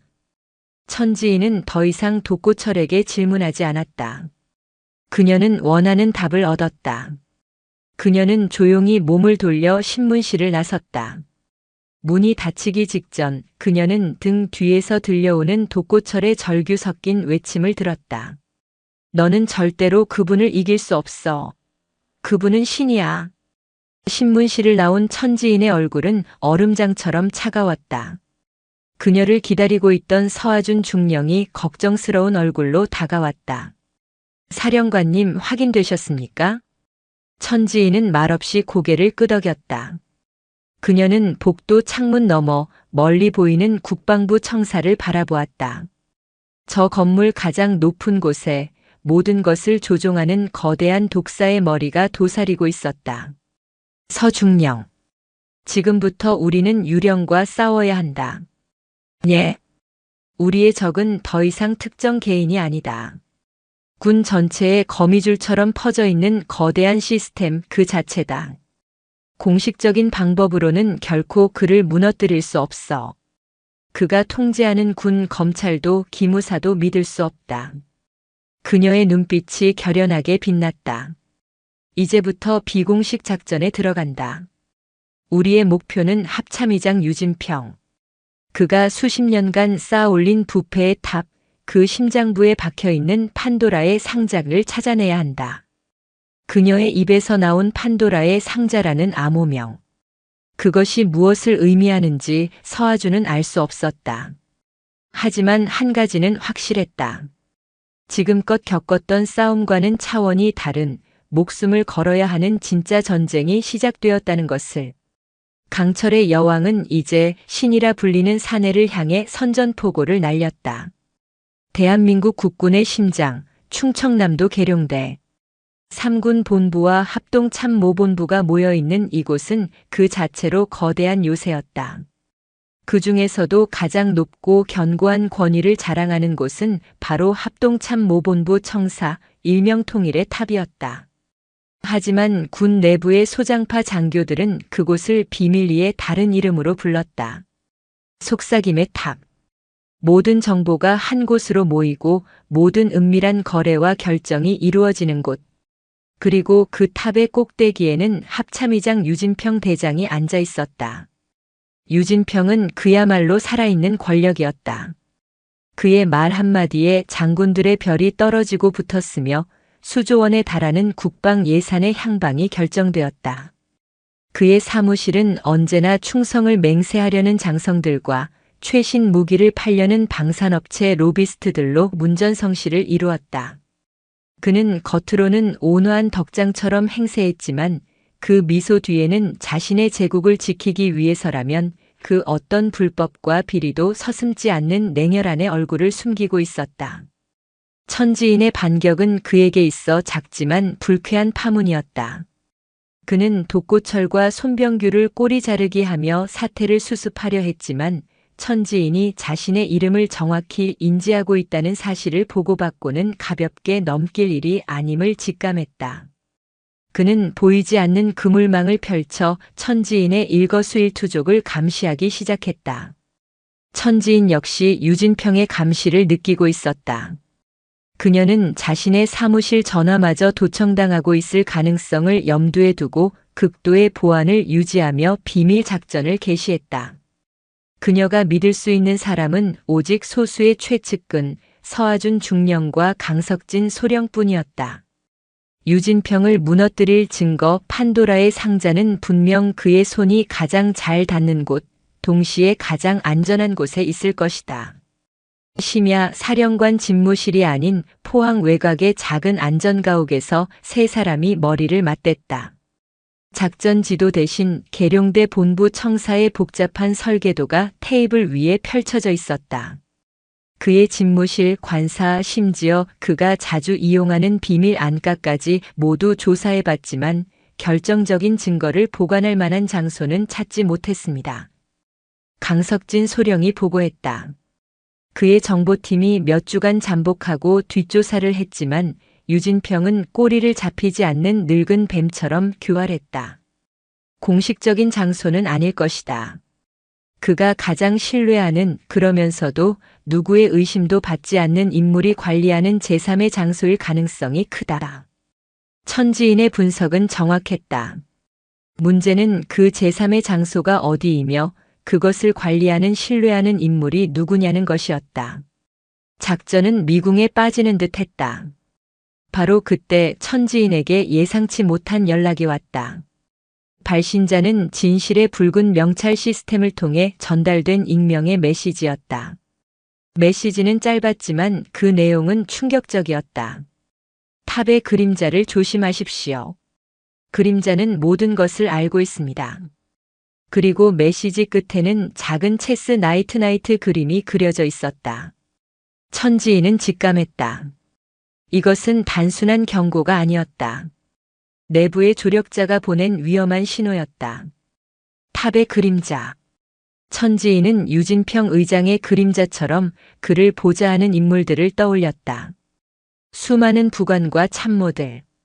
그 중에서 모든 것을 알고 있을 만한 인물은 단 한 명뿐이었다. 유진평 의장의 최측근 부관이자 합참의 모든 기밀 문서를 관리하는 핵심 인물 한채린 소령. 그녀는 비육사 출신임에도 불구하고 탁월한 능력 하나만으로 그 자리까지 오른 입지전적인 여군이었다. 그리고 그녀는 과거 천지인이 합동군사대학에서 교관으로 재직할 시절 가장 아꼈던 제자이기도 했다. 천지인은 위험한 도박을 하기로 결심했다. 그녀는 강석진 소령을 통해 한채린 소령에게 비밀리에 접촉했다. 접선 장소는 군과 아무 관련이 없는 대전의 한 낡은 서점이었다. 약속된 시간 서점 구석에서 책을 읽는 척하던 강석진 소령 앞에 군복이 아닌 평상복 차림의 한채린이 나타났다. 그녀의 얼굴은 굳어 있었고 눈빛에는 경계심이 가득했다. 무슨 용무시죠? 이런 식으로 저를 불러내신 이유가 뭡니까? 사령관님의 뜻입니다. 강석진은 천지인의 이름 대신 체스 나이트 조각을 테이블 위에 올려놓았다. 한채린의 눈이 크게 흔들렸다. 당신이었군. 진실의 붉은 명찰에 메시지를 보낸 사람이. 한채린은 입술을 깨물었다. 그녀는 오랫동안 유진평의 추악한 이면을 지켜보며 괴로워했다. 군인으로서의 양심과 조직의 일원으로서의 복종 사이에서 고뇌하던 그녀는 천지인의 등장을 보고 마지막 희망이라 생각했던 것이다.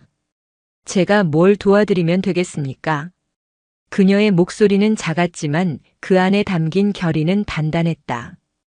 판도라의 상자에 대해 알고 있나? 강석진의 질문에 한채린은 고개를 끄덕였다. 정확히는 모릅니다. 하지만 의장님께서 장부라고 부르는 물건이 있습니다. 지난 20년간 의장님께서 관리해온 모든 검은 거래 내역이 담긴 비밀 장부입니다. 방산업체와의 리베이트, 군 인사비리, 심지어는 과거에 있었던 대형 군납 비리 사건의 진실까지. 그게 공개되면 의장님뿐만 아니라 전현직 장성 수십 명이 옷을 벗어야 할 겁니다. 그 장부 어디에 있지? 의장실 지하에 있는 비밀 서고에 있습니다. 오직 의장님의 지문과 홍채 인식으로만 열 수 있는 곳입니다. 저조차도 접근할 수 없습니다. 철옹성이었다. 하지만 한채리는 결정적인 정보를 덧붙였다. 하지만 1년에 단 한 번 시스템 전체를 점검하고 백업하는 날이 있습니다. 바로 다음 주 금요일 합참 창설 기념일 행사 날입니다. 그날 오후 2시부터 3시까지 1시간 동안 보안 시스템이 잠시 해제됩니다. 의장님께서는 늘 그 시간에 직접 서고에 들어가 장부를 확인하십니다. 기회는 단 1시간. 실패하면 모든 것이 끝나는 위험천만한 작전이었다. 천지인은 모든 정보를 보고받고 마지막 퍼즐을 맞추기 시작했다. 유진평을 1시간 동안 그의 집무실에서 완벽하게 떼어놓아야 했다. 그녀는 자신의 모든 정치적 자산을 동원했다. 자신을 지지하는 국회 국방위원들을 설득하고 청와대 민정수석실과 비공식적으로 접촉했다. 마침내 합참 창설 기념일. 행사가 끝난 뒤 유진평 의장은 막 집무실로 돌아가 비밀 서고를 확인할 채비를 하고 있었다. 바로 그때 그의 집무실 전화벨이 요란하게 울렸다. 청와대 비서실장의 전화였다. 의장님, 잠시 후 대통령께서 의장님과 단독 면담을 원하십니다. 국가 안보에 관한 긴급 현안이라고 하십니다. 대통령의 긴급 호출. 유진평은 거절할 수 없었다.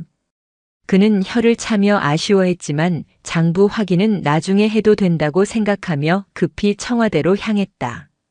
그가 합참 청사를 떠나는 순간 천지인의 비밀 작전이 시작되었다.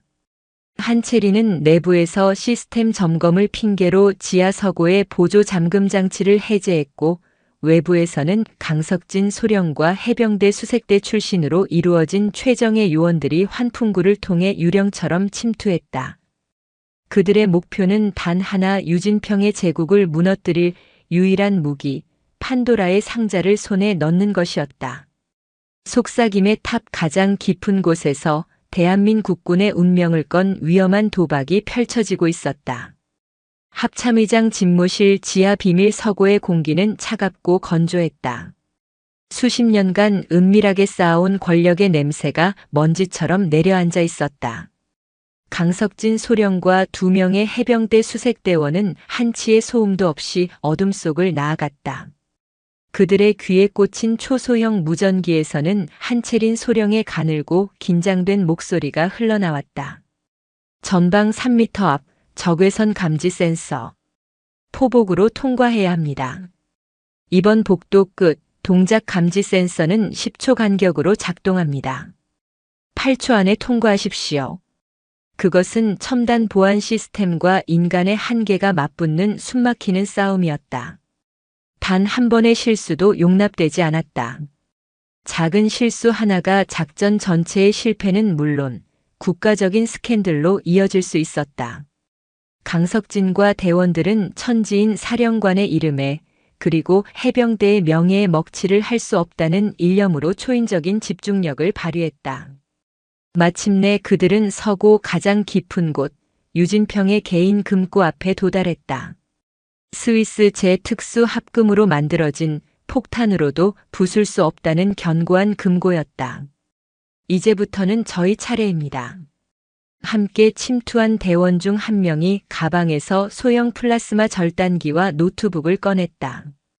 그는 해병대 내에서도 전설적인 폭파 및 해체 전문가였다. 그는 노트북을 금고의 전자 잠금 장치에 연결하고 다른 한 명은 플라스마 절단기로 금고의 경첩 부분을 조심스럽게 녹이기 시작했다. 1초가 1분처럼 느껴지는 시간이었다. 5분 남았습니다. 의장님께서 대통령 면담을 마치고 복귀 중이라는 연락이 왔습니다. 한채린의 다급한 목소리가 들려왔다. 강석진의 등줄기에 식은땀이 흘렀다. 바로 그때 철컥하는 작은 소리와 함께 금고의 전자 잠금 장치가 해제되었다. 동시에 플라스마 절단 작업도 끝났다.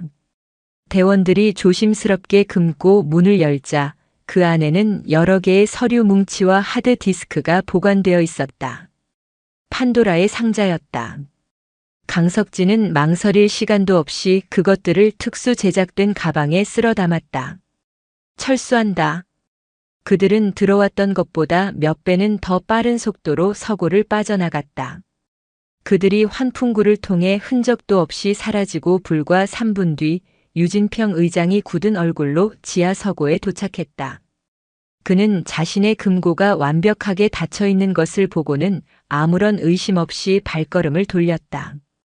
그는 자신의 제국이 이미 심장부를 도둑 맞았다는 사실을 까맣게 모르고 있었다.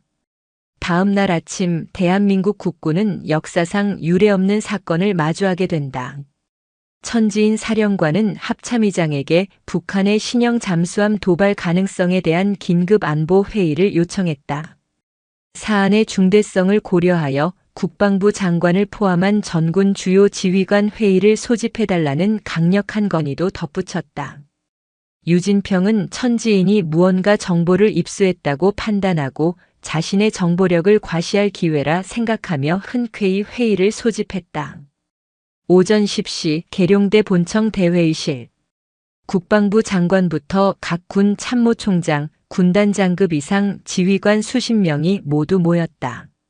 대한민국의 모든 별들이 한자리에 모인 그야말로 최고 위급 전략 회의였다. 유진평 의장은 회의를 주재하며 위험 있는 목소리로 입을 열었다. 천지인 해병 대사령관, 긴급 안보 현안에 대해 보고하도록. 모든 시선이 천지인에게 쏠렸다. 그녀는 단상 위로 올라가 준비해온 파일을 연단 위에 올려놓았다. 그러나 그녀의 입에서 나온 말은 북한 잠수함에 대한 것이 아니었다. 오늘 제가 보고드릴 긴급 안보 현안은 외부에 있는 적이 아니라 바로 우리 내부에 있는 적에 대한 것입니다. 회의장이 술렁였다. 유진평의 미간이 좁혀졌다. 지난 수십 년간 우리 군은 보이지 않는 적에 의해 서서히 병들어왔습니다. 그 적의 이름은 바로 부패입니다. 천지인은 서두르지 않고 차분하지만 힘있는 목소리로 말을 이었다. 지금부터 여러분께 그 부패의 실체를 보여드리겠습니다.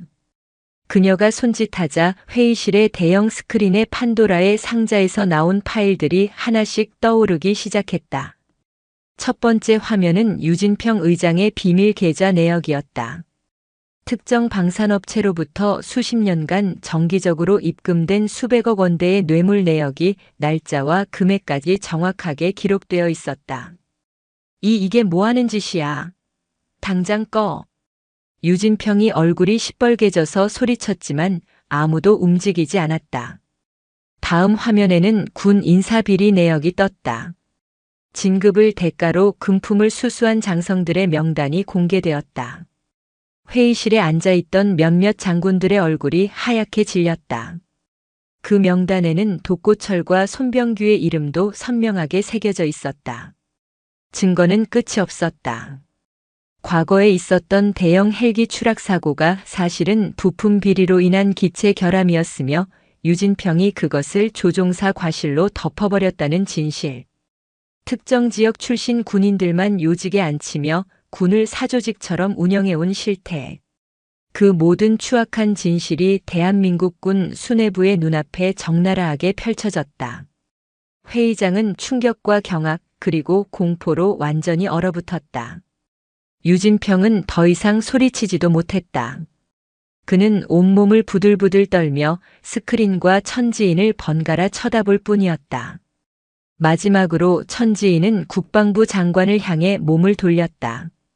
장관님, 이것이 제가 확보한 우리 군의 진짜 안보 위협의 실체입니다. 이 자리에 앉아있는 많은 분들이 이 사건에 연루되어 있을지도 모릅니다. 이제 장관님께서 결단해 주십시오. 썩은 환부를 도려내고 새로운 군을 만들 것인지 아니면 이대로 함께 침몰할 것인지. 그녀의 말은 장관에게 던지는 질문이자 군 전체에 던지는 최후 통첩이었다. 잠시 동안의 무거운 침묵 끝에 충격에서 겨우 벗어난 국방부 장관이 자리에서 일어났다. 그의 얼굴은 분노와 결단으로 굳어 있었다. 여봐라. 당장 헌병과 군 검찰을 이 회의실로 들여보내라. 그의 명령이 떨어지기 무섭게 회의실 문이 열리고 완전무장한 헌병들이 들이닥쳤다. 그들은 망연자실한 채 주저앉아 있는 유진평 의장에게 다가가 차가운 수갑을 채웠다. 대한민국 국군 서열 1위, 신이라 불리던 사나이가 모두가 보는 앞에서 무너져 내리는 순간이었다. 그의 뒤를 이어 스크린에 이름이 올랐던 몇몇 장성들 역시 줄줄이 연행되었다. 대한민국 건군 이래 최대의 숙군, 계룡대의 심판이 시작된 것이었다. 천지인은 단상 위에서 그 모습을 조용히 지켜보았다. 그녀의 얼굴에는 승리의 기쁨 대신 무거운 책임감과 비장함이 서려 있었다. 낡은 탑은 무너졌다. 이제 그녀에게는 이 폐허 위에서 새로운 희망을 건설해야 할 더 힘든 과제가 남아 있었다. 계룡대의 심판일, 그 후폭풍은 대한민국 전체를 강타했다. 현직 합동참모의장과 군단 장급 이상 장성 다수가 비리 혐의로 줄줄이 체포되는 초유의 사태는 단순한 군내 스캔들을 넘어 국가적인 충격이었다. 언론은 연일 대서특필했고 국회에서는 특별위원회가 소집되었다. 국민들은 경악과 분노에 휩싸였지만 동시에 그 거대한 어둠을 단칼에 베어버린 여성 해병 대사령관 천지인에게 아낌없는 찬사와 지지를 보냈다. 그녀는 순식간에 단순한 군인을 넘어 시대가 요구하는 정의와 개혁의 상징으로 떠올랐다. 그러나 정작 역사의 중심에 선 천지인은 어떤 승리감이나 영광에도 취하지 않았다. 그녀에게 심판의 날은 축제가 아니라 사랑하는 조직의 썩은 환부를 제 손으로 도려내야만 했던 고통스러운 수술과도 같았다. 수십 년간 군에 몸담았던 선배와 동료들이 수갑을 차고 끌려나가는 모습을 지켜보며 그녀는 분노보다 깊은 슬픔과 무거운 책임감을 느꼈다. 군 수뇌부는 사실상 마비 상태에 빠졌다. 거대한 리더십의 공백과 내부로부터의 불신. 대한민국 국군은 창군 이래 최대의 위기를 맞았다. 이 위기를 수습할 수 있는 유일한 인물은 이제 천지인뿐이었다. 그녀는 밤낮을 잇고 비상대책위원회를 이끌며 흔들리는 군 조직을 다잡기 시작했다. 그녀의 모든 결정은 신속하고 단호했으며 무엇보다 투명했다. 그녀는 군의 모든 정보를 국민 앞에 최대한 공개하며 무너진 신뢰를 회복하기 위해 노력했다. 한 달 후 군사재판에서 유진평은 국방 예산 횡령, 뇌물수수, 직권남용, 그리고 이적행위 등 수십 개의 죄목으로 무기징역을 선고받았다. 그의 제국을 떠받치던 수십 명의 장성들 역시 줄줄이 불명예 전역과 함께 실형을 선고받으며 역사의 뒤안길로 사라졌다. 독고철 역시 징역 20년이라는 중형을 선고받고 모든 것을 잃었다. 거대한 탑은 그렇게 완벽하게 무너져 내렸다. 모든 것이 조금씩 안정을 찾아가던 어느 날 천지인은 누구도 예상치 못한 곳을 방문했다. 바로 독고철이 수감된 국군교도소였다. 면회실의 차가운 유리벽을 사이에 두고 두 사람은 말없이 서로를 마주보았다. 한때 포항을 호령하던 왕의 모습은 온데간데 없었다. 짧게 깎은 머리는 희끗희끗했고 깊게 팬 주름에는 패배와 체념만이 가득했다. 죄수복을 입은 그는 그저 기력 없는 늙은이에 불과했다. 먼저 침묵을 깬 것은 독고철이었다. 비웃으러왔나. 내년 손에 모든 것을 잃은 이 꼴을 직접 확인하고 싶어서 온 건가. 그의 목소리는 공허했다. 천지인은 고개를 저었다. 나는 당신을 이긴 적이 없다, 독고철 씨. 그녀는 그를 대령이라 부르지 않았다. 당신을 무너뜨린 것은 내가 아니다. 당신 자신이다. 당신이 쌓아 올린 그 오만한 왕국, 당신이 맹신했던 그 낡은 신념이 스스로를 무너뜨린 것이다. 나는 당신이 진심으로 해병대를 사랑했다는 것을 안다. 누구보다 뜨겁게. 하지만 당신의 사랑은 방식이 틀렸다. 당신은 해병대라는 조직 그 자체, 그 명예와 자부심만을 사랑했지, 정작 그 조직을 이루고 있는 살아있는 젊은 해병 한 사람 한 사람을 사랑하지 않았다. 그들의 고통에 귀 기울이지 않았고 그들의 생명을 소모품처럼 여겼다.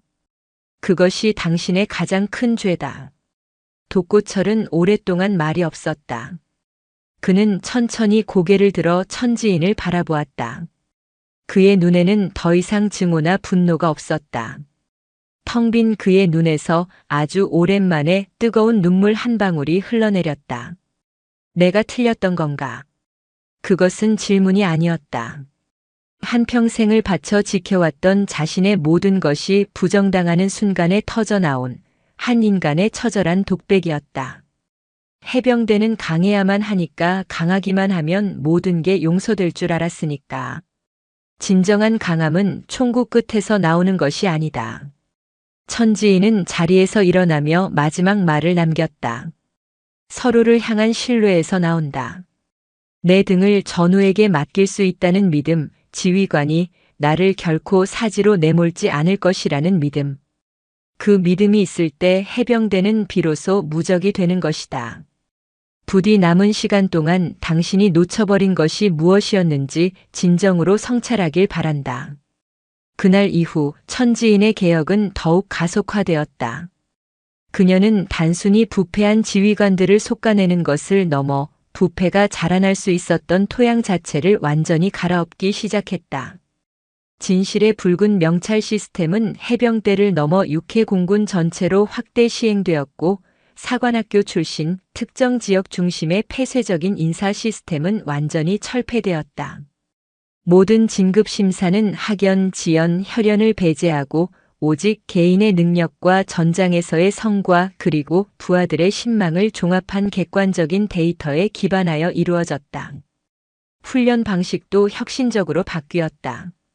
더 이상 악으로 깡으로 버티는 식의 비합리적인 훈련은 사라졌다. 대신 가상현실 VR과 증강현실 AR을 접목한 과학적인 시뮬레이션 훈련, 빅데이터를 기반으로 한 전략 분석, 드론과 인공지능을 활용한 최첨단 전술이 도입되었다. 훈련 강도는 이전보다 훨씬 강해졌지만 단 한 명의 낙오자도 불필요한 부상자도 발생하지 않았다. 병사들은 두려움이 아닌 성장하는 스스로에 대한 자부심으로 훈련에 임했다. 1년 후 대한민국 대통령은 공석이었던 합동참모의장 자리에 천지인을 임명했다. 대한민국 건군 이래 최초의 여성 합참의장이자 해병대 출신으로는 수십 년 만에 탄생한 군 서열 1위였다. 그것은 그녀 개인의 영광을 넘어 대한민국 국군이 과거와의 완벽한 단절을 선언하고 새로운 시대로 나아간다는 상징적인 사건이었다. 합참의장이 된 그녀는 자신의 집무실에 단 하나의 액자를 걸었다. 그곳에는 화려한 경력이나 대통령의 임명장이 아닌 삐뚤빼뚤한 글씨로 쓰인 한 해병의 편지가 담겨 있었다. 사령관님, 아니 의장님. 의장님 덕분에 저는 군대가 더 이상 두렵지 않습니다.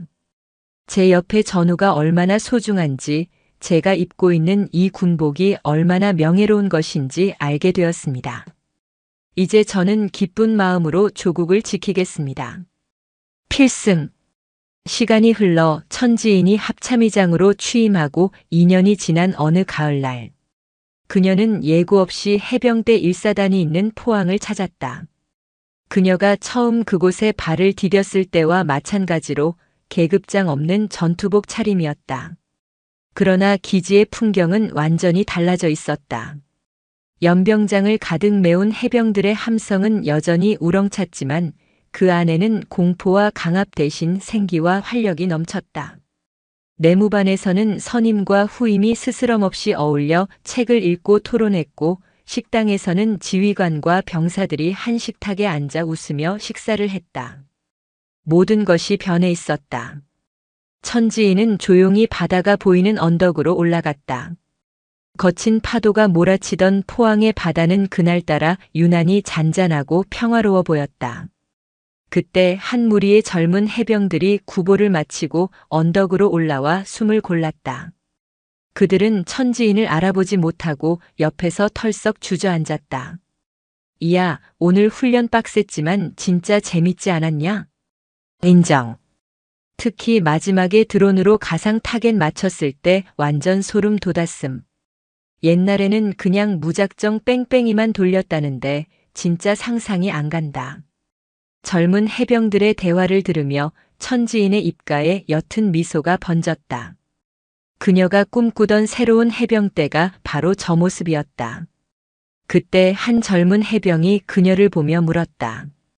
실례지만 누구신지 여쭤봐도 되겠습니까?